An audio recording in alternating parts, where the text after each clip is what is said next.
皆さん、最近家の食費が先月より上がってるな、なんて感じていませんか？もしそう感じてるなら、その感覚、多分正しいですよ。スーパーで買うものはいつもと変わらないはずなのに、どうもレジでの会計が高くなってる気がする。その、なんでだろうっていうモヤモヤの正体、この解説で今日はすっきり解き明かしていきましょう。で、最初に一つだけお約束させてください。ここでは特定の政治的なスタンスを取ることは一切ありません。あくまでも経済のデータが一体何を示しているのか、そしてそれが僕たちの生活にどう関わってくるのか、この一点だけに絞って客観的な事実を一緒に見ていきたいと思います。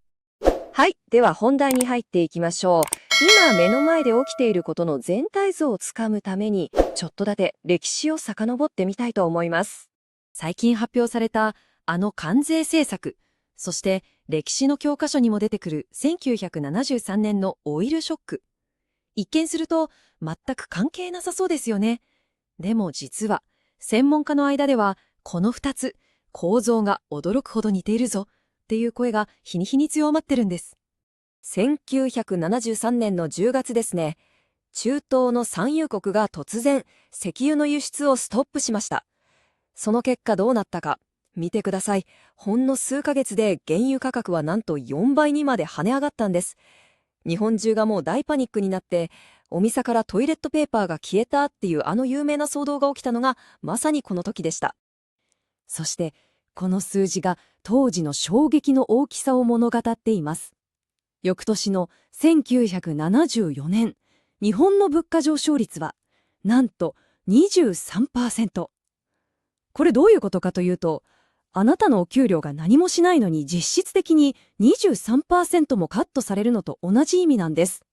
ものすごいインパクトですよね。じゃあ今回の関税ショックはどうなんでしょうか。一部の専門家は、ある側面においてはあのオイルショックよりも深刻になる可能性があると指摘してるんです。その理由は大きく分けて3つあります。この表がまさにその核心です。まず第一に、影響の範囲。オイルショックは主にエネルギー分野でしたよね。でも今回は食品からスマホ、薬に至るまで僕たちの生活のあらゆる分野に同時に影響が及ぶんです。第二に対抗策。当時は省エネっていう一つの道がありました。でも関税には短期的に効く特効薬がないんです。そしてこれが最も重要なんですが、第三の家計の体力です。当時と比べて貯蓄に余裕が少ない今、同じ衝撃が来たらダメージはより深くなる可能性が高いわけです。とはいえ、関税とかサプライチェーンとか言われても、まだどこか遠い世界の話に聞こえますよね。大丈夫です。ここからはその世界レベルの話を、あなたの家の食卓レベルまでぐぐっと引き寄せて、わかりやすく翻訳していきましょう。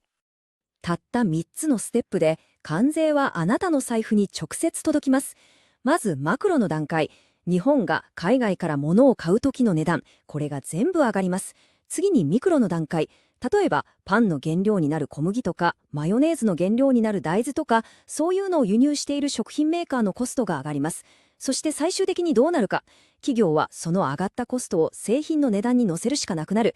結果、あなたの買い物カゴの中身に直接影響してくるというわけです。じゃあ具体的に一体いくら上がるのか。ある民間のシンクタンクの試算によると、4人家族の食費は月に約5000円も増加する可能性があるそうです。これ毎月の話ですよ。しかもこれは食費だけの話じゃないんです。電気やガスといった光熱費、それから日用品まで全部含めると、家計の負担増は年間で20万円に達する可能性もあると指摘されています。20万円。ちょっと想像してみてください。あなたの家族の計画にとってこの数字がどれだけ大きいか。さらに、もっと静かで、だからこそもっと怖い影響があります。それがあなたの貯金の価値です。物価が上がり続けるってことはどういうことか。今銀行に預けている100万円が数年後には80万円分のものしか買えなくなってしまう。こういう事態が水面下で静かに進行していくんです。さて、ここからが本当に重要な話です。こういう経済の大きなうねりの中で、今、静かに、でも確実にある差が生まれ始めています。その差とは、知っている人と知らない人の差です。この状況をちゃんと理解して、すでに行動を始めている人たち。一方で、何も知らずに、ただ値上げのニュースをぼんやり受け入れている人たち。数年後、この両者の生活レベルには、もう無視できないほどの差が生まれてしまうでしょう。これは、オイルショックの時も全く同じでした。世界一の投資家、ウォーレン・バフェットはこう言いました。リスクは自分が何をやっているかわからない時に生じる。これ、裏を返せもどういうことか。つまり、現状を正しく知ることこそが最大のリスク管理になるということなんです。ここまでちょっと不安になるような話が続きましたよね。でも、ただ怖がる必要は全くありません。ここからは、じゃあ一体どうすればいいのか、具体的な防御策についてお話ししていきます。でも、あなたは違います。なぜなら、今こうして、この事実を知ろうと、ご自身の時間を使っているからです。その時点でもうすでに、周りの人たちよりも大きな、決定的な一歩を踏み出しているんです。歴史は、備えをした者に味方します。オイルショックの混乱の中にあっても、しっかりと家計を守り抜いた家族がいたんです。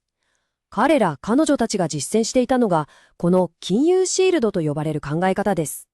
これ別に複雑な金融テクニックとかじゃないんですよ。むしろものすごくシンプルで、時代を超えて通用する原則なんです。家計を守り抜いた家族に共通していたのは、この3つだけです。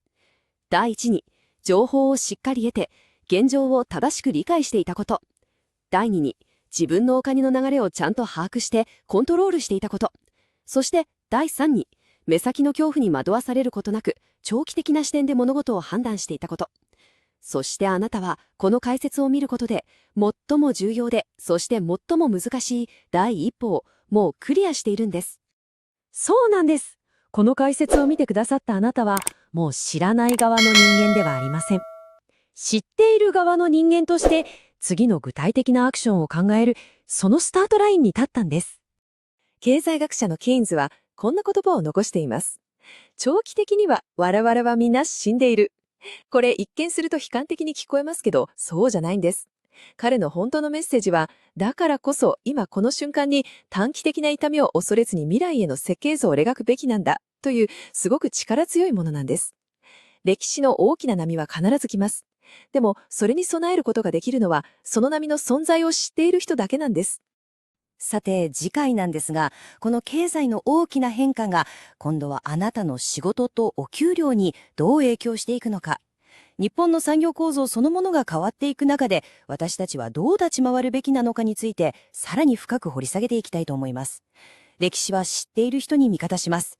ここまでお付き合いいただき本当にありがとうございました。